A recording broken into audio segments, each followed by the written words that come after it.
You wake up to applause. Not cheers. Not celebration. Applause for your suffering.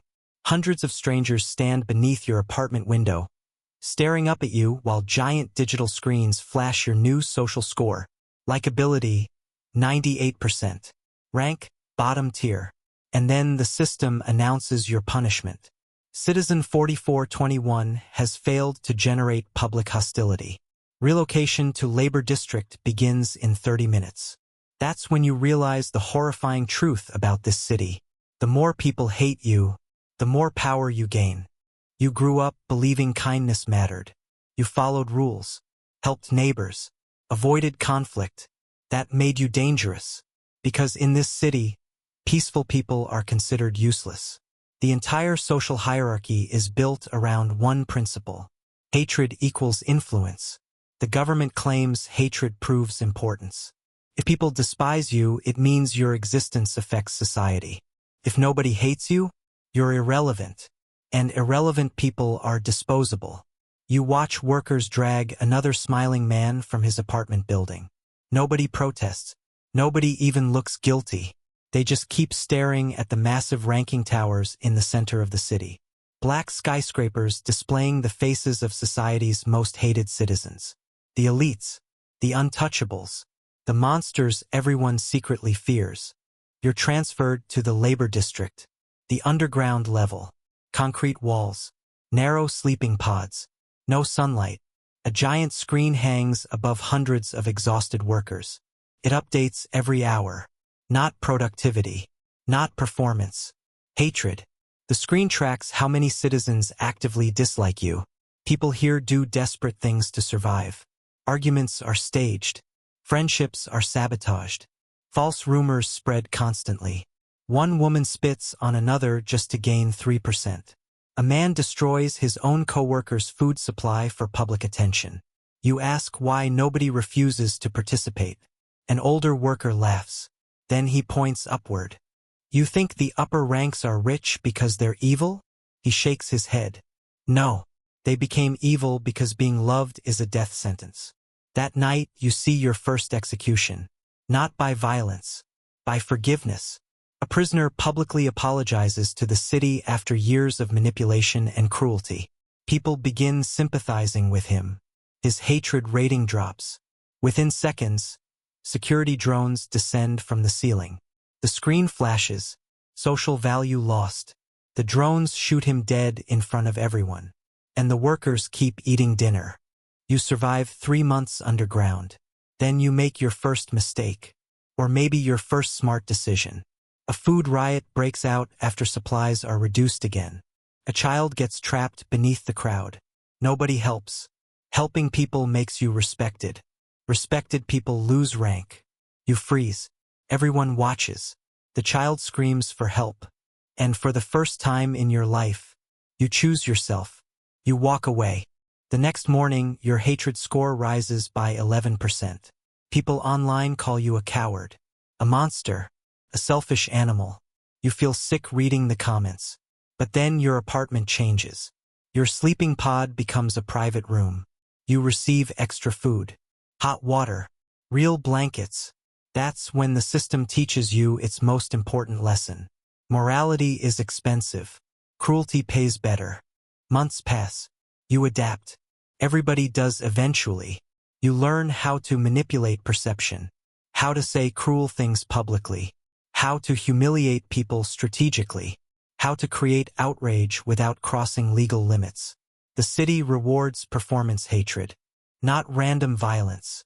That's the genius of the system. The government doesn't want chaos. It wants controlled social warfare. At rank 4, you're invited above ground again. For the first time, you enter Central District. Clean streets, luxury restaurants, artificial parks. The people here smile constantly. Not because they're happy, because they know everyone secretly despises them, and that hatred protects them. Then you meet rank 2 citizens. The truly terrifying people. Politicians, media icons, corporate executives. Every conversation is calculated. Every insult is engineered.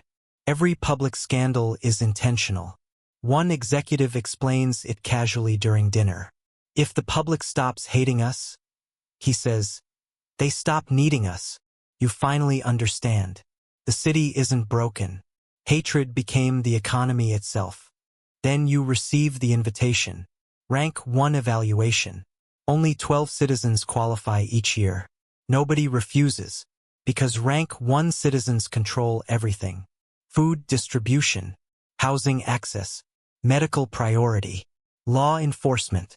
But the evaluation isn't a test. It's a confession. You're brought into a massive white chamber. No decorations, no guards. Only one old woman sitting at a table. Her hatred score is the highest in city history, 98%. She asks one question. Do you know why the system was created? You say nothing. She slides an old photograph across the table. It shows the city decades earlier.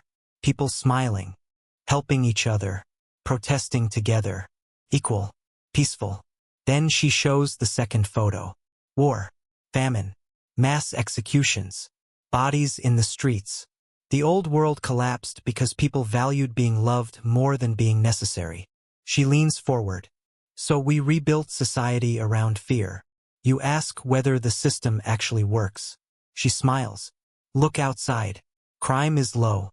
Productivity is high. Nobody trusts each other enough to rebel. And then she says the sentence that changes everything. The city survives because humanity hates honestly. You think the interview is over. It isn't. The woman activates a screen behind you. 2 citizens appear. A mother and her son. You recognize them instantly. The child from the riot. The one you abandoned. The woman explains the final rule of Rank 1. To reach the top, you must become permanently unforgettable. Then she gives you the choice. You may save one of them. The survivor will live comfortably forever. The other will be publicly executed.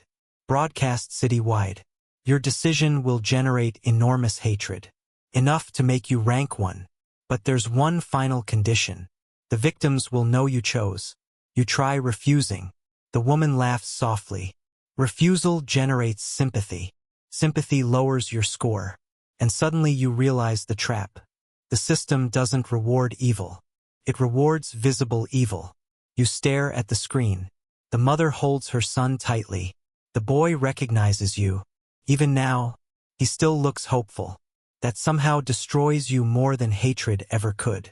The room becomes silent. You already know the correct decision. Not morally, strategically. If you choose the mother, people will call you heartless. If you choose the child, people will call you weak.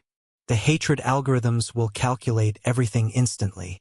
You realize Rank 1 citizens aren't leaders. They're sacrifices. Human villains society feeds upon. The city needs monsters to survive. And now it wants you to become one. The old woman waits patiently. You look at the boy again. Then at the city skyline beyond the window. Millions of people living safely because they all share someone to hate. Your finger moves toward the decision panel. And for one horrifying second, you understand why nobody at the top ever leaves. Because once the world rewards your worst instincts, it becomes impossible to remember who you were before. The screen asks, select citizen to survive. And just before you press the button, the boy smiles at you. Not with fear, not with anger, with forgiveness. Your hatred score begins dropping instantly. Alarms start blaring across the chamber. The old woman stands up slowly.